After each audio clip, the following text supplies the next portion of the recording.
Los 10 mandamientos de Monseñor Tihamer Tut. Capítulo 3. El Decálogo y la vida eterna. En los suburbios de París fueron fundadas los últimos años muchas colonias obreras. Millares y millares de hombres viven allí en una situación la más desoladora, en andrajosa miseria, como botín fácil y presa indefensa para la más exasperada agitación comunista.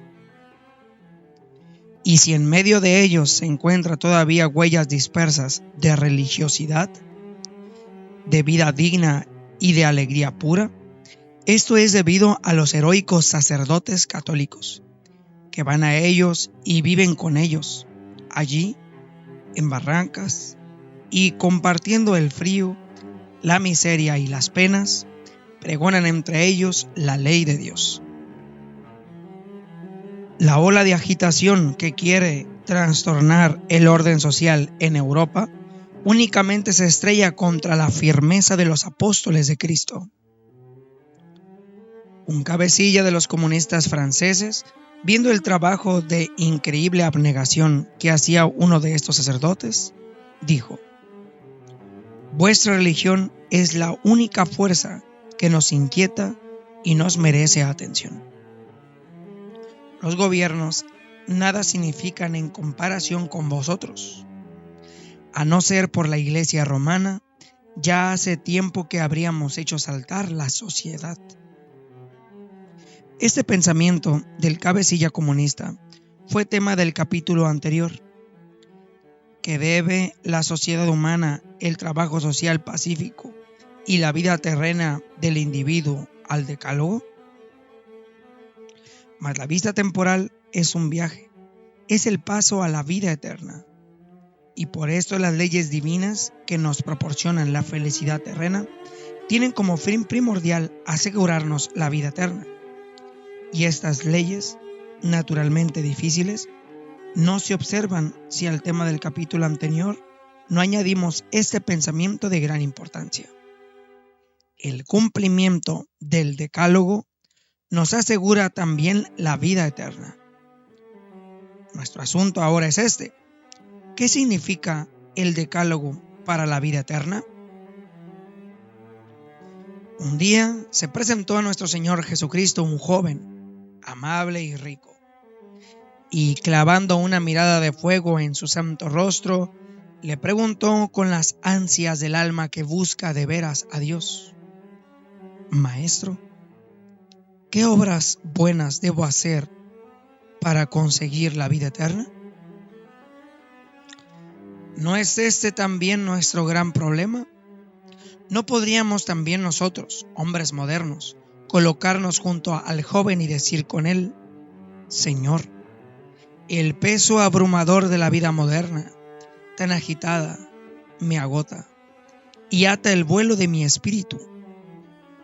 Sé que tengo un alma, pero ¿qué debo hacer para salvarla? Señor, el abismo de una maldad satánica abre sus fauces en torno mío y hace temblar mi alma ya quebrantada.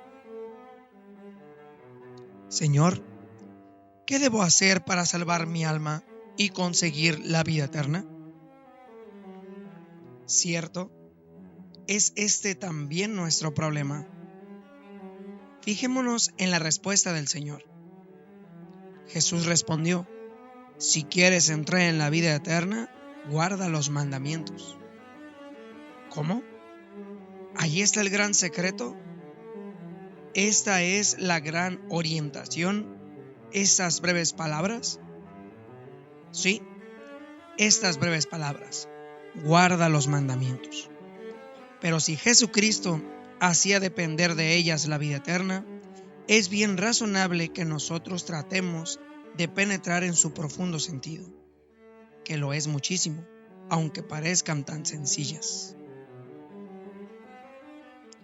En primer lugar, es muy digna de atención la primera parte de la frase: si quieres entrar en la vida eterna, si quieres. Pero, ¿cómo? ¿Puedo no quererlo? ¿Puedo pasar la vida mortal sin acordarme de la vida eterna?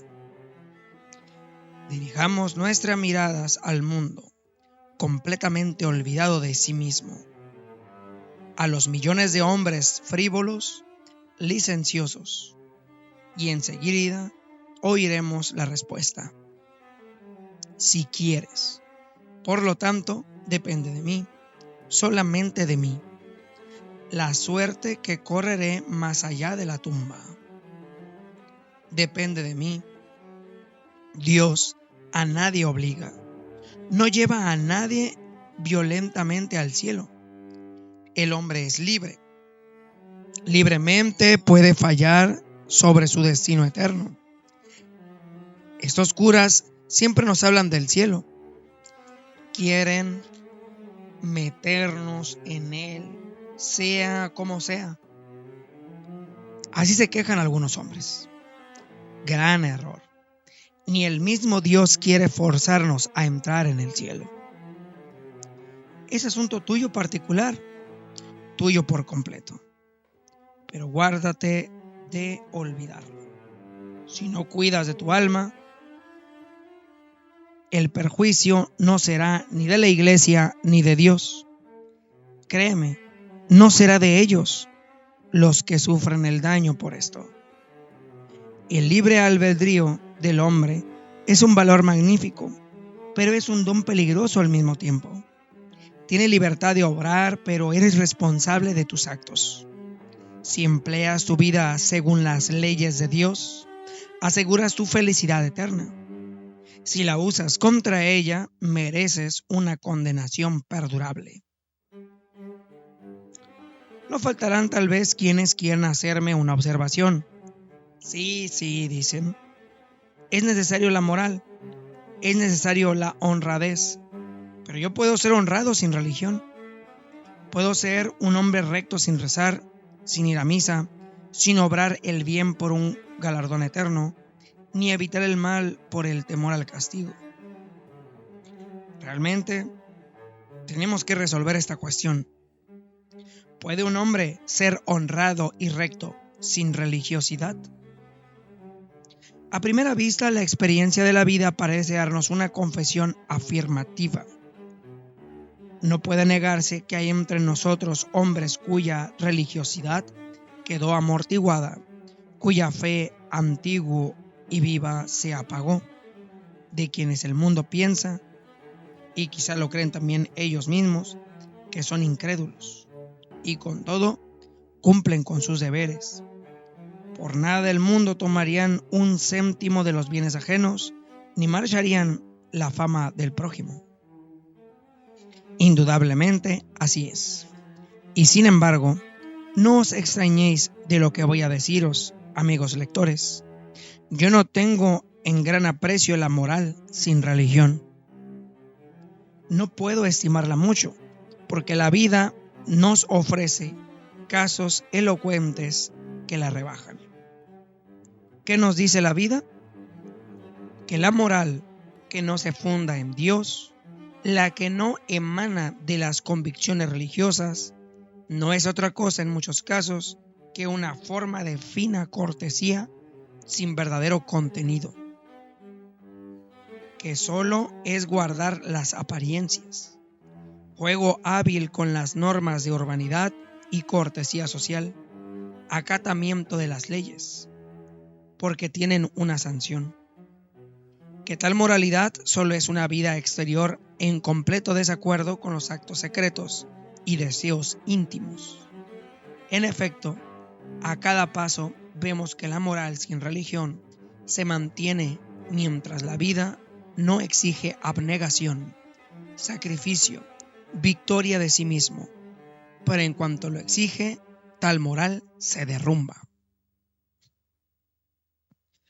Quizá con un símil se destacará mejor el lado flaco de la moral sin religión. Un señor contó una aventura que le había sucedido durante un viaje que hizo a Múnich, a Viena, en avión. El aparato iba volando a 2000 metros de altura por encima del Danubio. pasando sobre las montañas azules de Austria, cuando en aquellas alturas que dan vértigo, se encontró con una gran águila.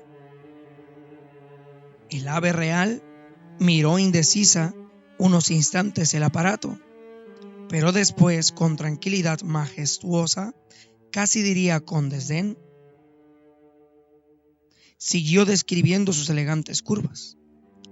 No sabía hablar, pero de saber, ¿acaso habría dicho: «Ah, también vosotros estáis en las alturas»?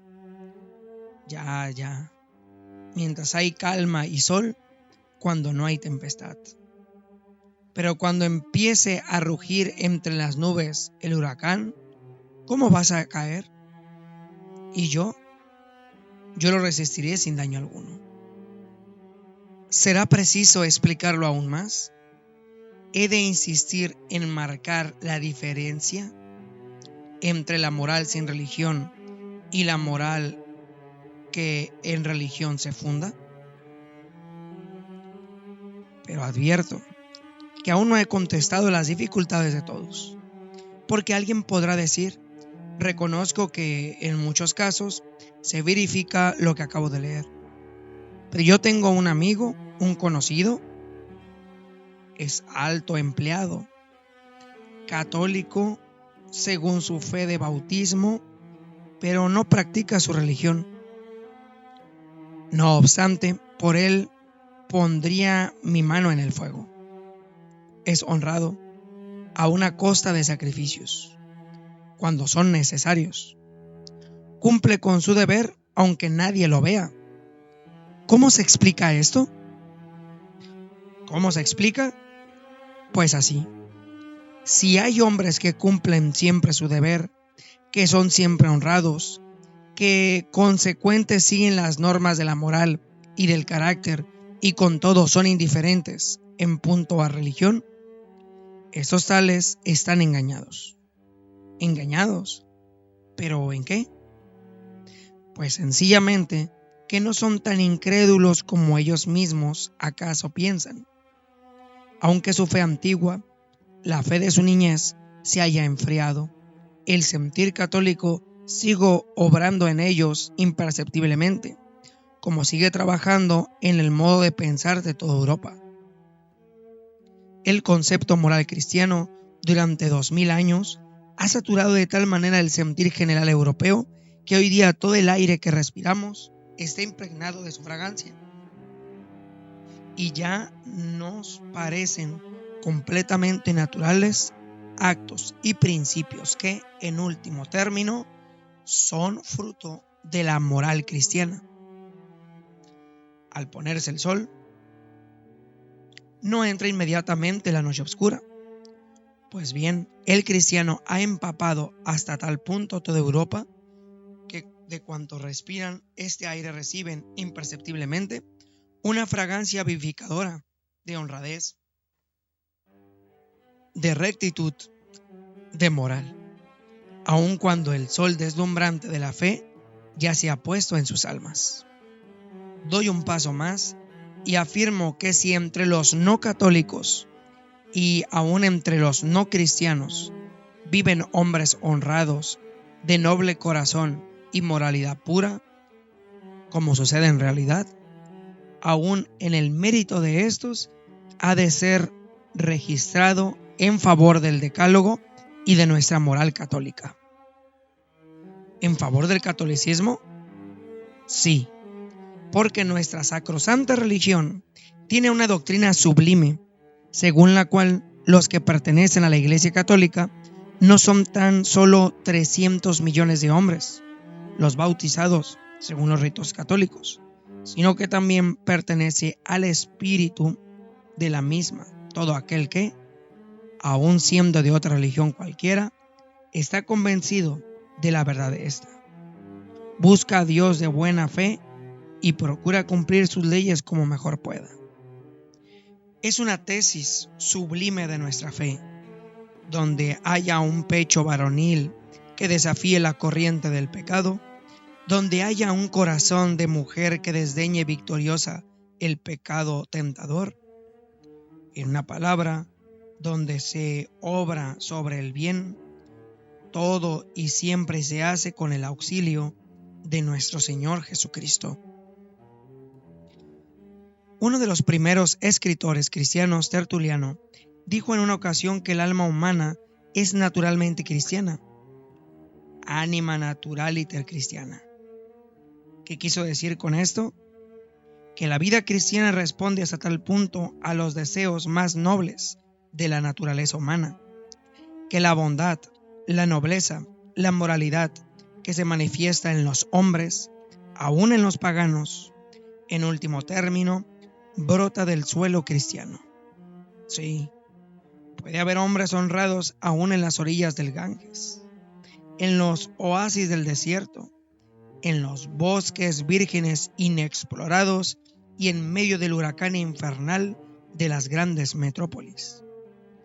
Mas nosotros sabemos que la bondad, la nobleza y la honradez de su corazón se deben, aún sin sospecharlo ellos, al Verbo eterno, a Jesucristo, a aquel que, según el Evangelio de San Juan, alumbra a todo hombre que viene a este mundo.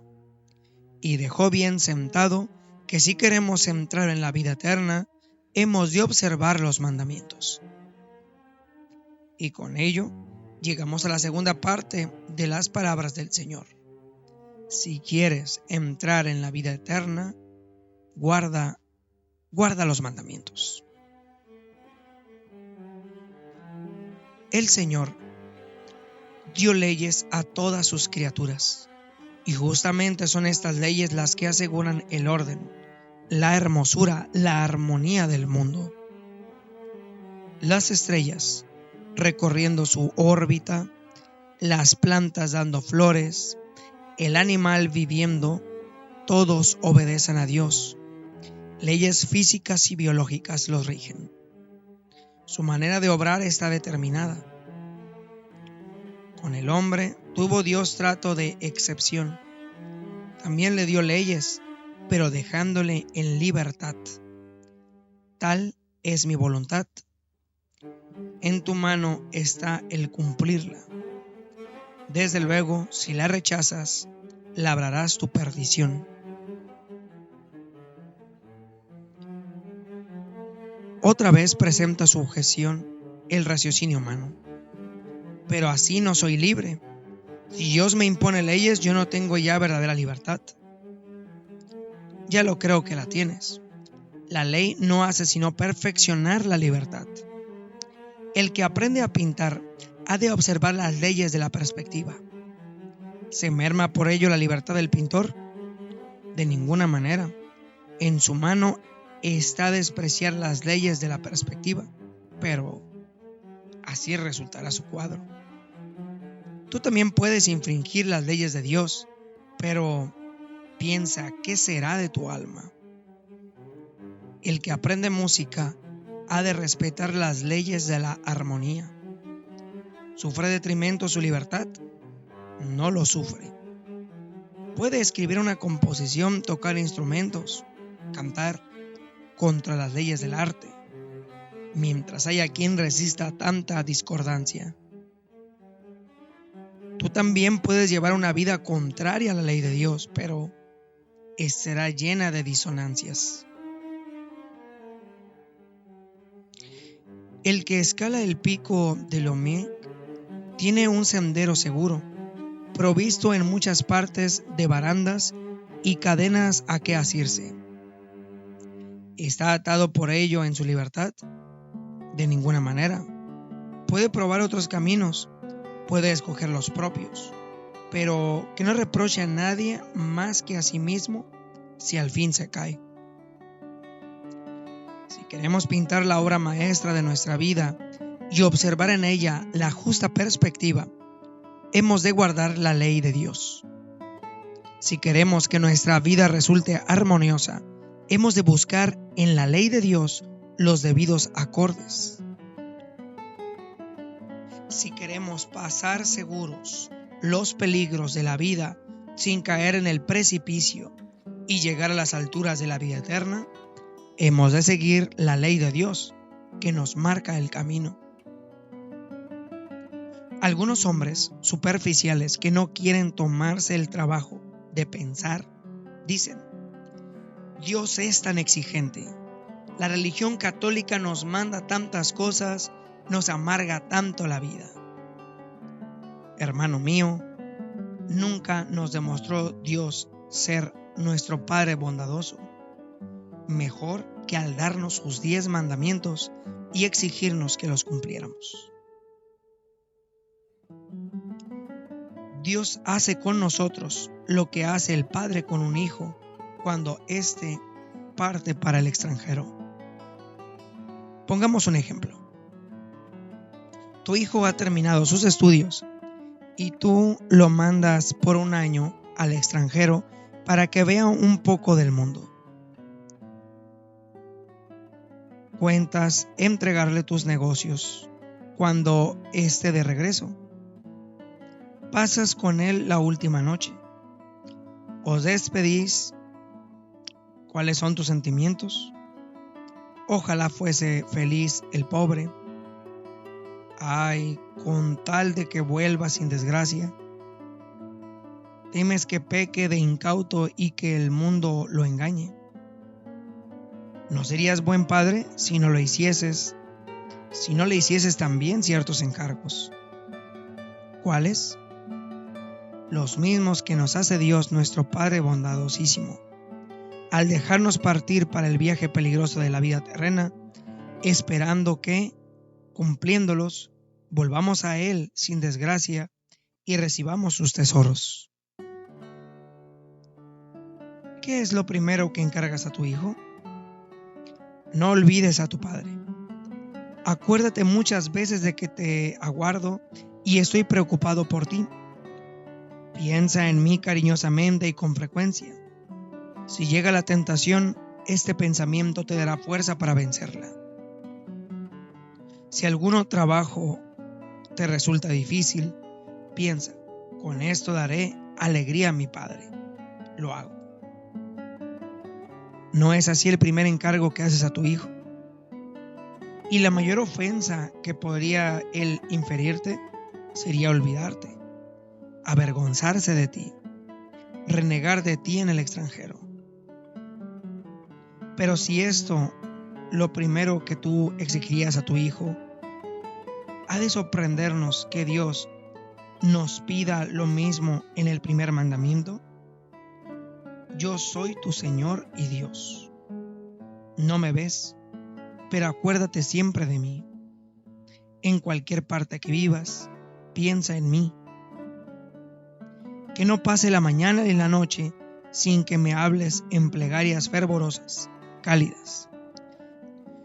Y si te cuesta mantenerte honrado, piensa: con esto daré gusto a mi Padre. Lo hago. Y no te avergüences de mí delante de los hombres y no reniegues de mí. Respeta el nombre de tu Padre. Qué vergüenza si fuese mi propio hijo quien manchara el antiguo y honrado nombre de la familia. Pero, ¿no nos pide lo mismo Dios en el segundo mandamiento? Escribe a menudo cada semana. Tómate media hora cada semana para retraerte de todos tus quehaceres terrenos y traer aquí tu alma al templo y explayar conmigo tu corazón y contarme tus penas durante la Santa Misa. Si tu hijo pasara varias semanas sin escribirte, dirías en tu interior: qué ingrato, se olvidó de mí. ¿Qué ha de decir Dios si tú también te olvidas de santificar sus días, los domingos y fiestas de guardar? Y no se contenta con estas cosas el corazón paterno. Da consejos al hijo respecto del modo de vivir. Sé amable, atento, cortés con todos. ¿Nos recuerda el cuarto mandamiento? No seas vehemente, díscolo, perturbador de la paz. Quinto mandamiento. En el extranjero te rodearás de un sinnúmero de seducciones para robarte la pureza. Hijo mío, pon gran cuidado en lo que hables, en lo que mires, en lo que hagas. Sexto mandamiento. Padres y madres, si os dijeran que vuestro hijo se había corrompido y perdido en el extranjero, ¿no sería esta la noticia más funesta que se os pudiera dar? Y puede haber cosa que más duela a nuestro Padre Celestial. Y si oyerais que vuestro hijo ha perdido el honor, que ha puesto su mano en el bien ajeno, ¡qué vergüenza! Séptimo mandamiento. O que miente y quita la fama y honra de los otros. Octavo mandamiento.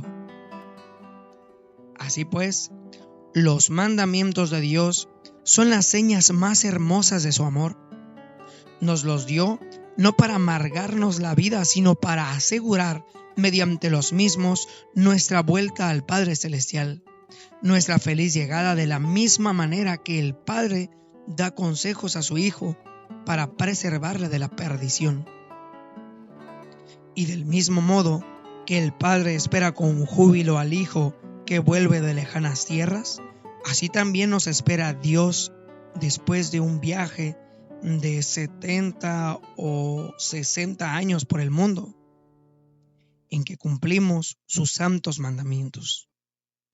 Porque lo dijo el mismo Jesucristo: si quieres entrar en la vida eterna, guarda los mandamientos. Este es el sentido de las palabras de Cristo y tal el significado del decálogo, desde el punto de vista de la vida eterna. Resumen del presente capítulo y del anterior en este pensamiento. El decálogo sirve de garantía para la vida terrena y para la vida eterna. No hay hombre que pueda burlar la voz de mando que vibra en estas leyes. Ellas obligan del mismo modo al muchacho que al anciano, al pobre que al rico, a los seglares que a los sacerdotes. Sí, también obligan a los sacerdotes. ¿Os extraña tal vez que lo subraye? Es que obra en mi poder una carta larga, llena de reproches tan duros como este. Ustedes nos predican el decálogo. Antes de hacerlo, convendría que lo guardasen los mismos sacerdotes, pero ellos no lo cumplen. No sé qué tristes escenas presenció el autor de esta carta para escribirla con tanta amargura, pero he de afirmar de un modo solemne que el decálogo, claro está, obliga no solamente a los seglares, sino también a los sacerdotes. Aún más, a estos los obliga con más rigor, porque ellos han de dar ejemplo. Y si alguno cae por debilidad humana, nadie lo deplora más que la misma Iglesia y los sacerdotes celosos, los que lo son según el corazón de Cristo. Sí, el decálogo corta en lo vivo, corta como el bisturí, es agudo como el cincel. ¿Quién podría negarlo? ¿Quién podría negar que se necesita una firmeza a toda prueba? Un entusiasmo que no vacila ante el sacrificio y un dominio de sí mismo que solo la imitación de Cristo puede dar.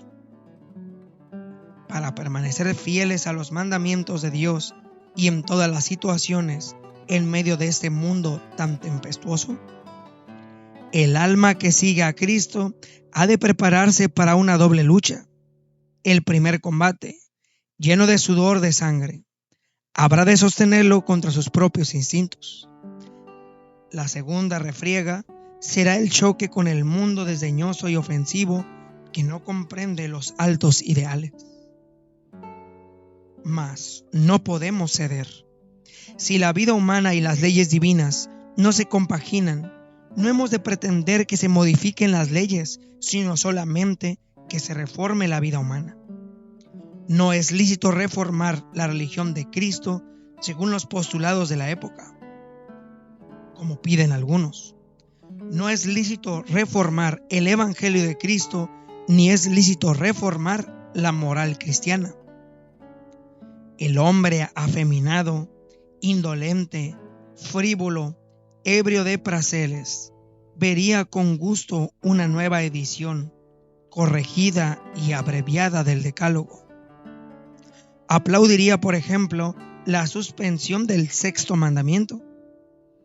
Pero del mismo modo que el sol nos sigue en su carrera los relojes de bolsillo, ni los átomos al combinarse tienen en cuenta las elucubraciones de los químicos, ni la órbita de los cuerpos siderales tiene miramientos con los mejores astrónomos, ni las leyes del universo se modifican a capricho de los primeros físicos, así tampoco las leyes de Dios siguen el humor de los hombres.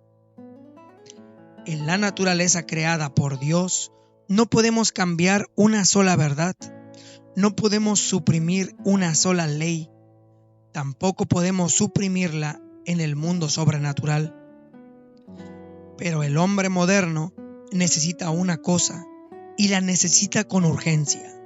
Necesita no una fe nueva, no una religión nueva, no un código nuevo, sino un corazón nuevo, un alma nueva, una generosidad nueva, un amor nuevo de la fe antigua. No es cosa fácil observar siempre y en todo los 10 mandamientos, pero nosotros queremos cumplirlos, porque sabemos que de ello depende el bienestar de la humanidad en esta tierra y de ello depende nuestra felicidad eterna en el cielo.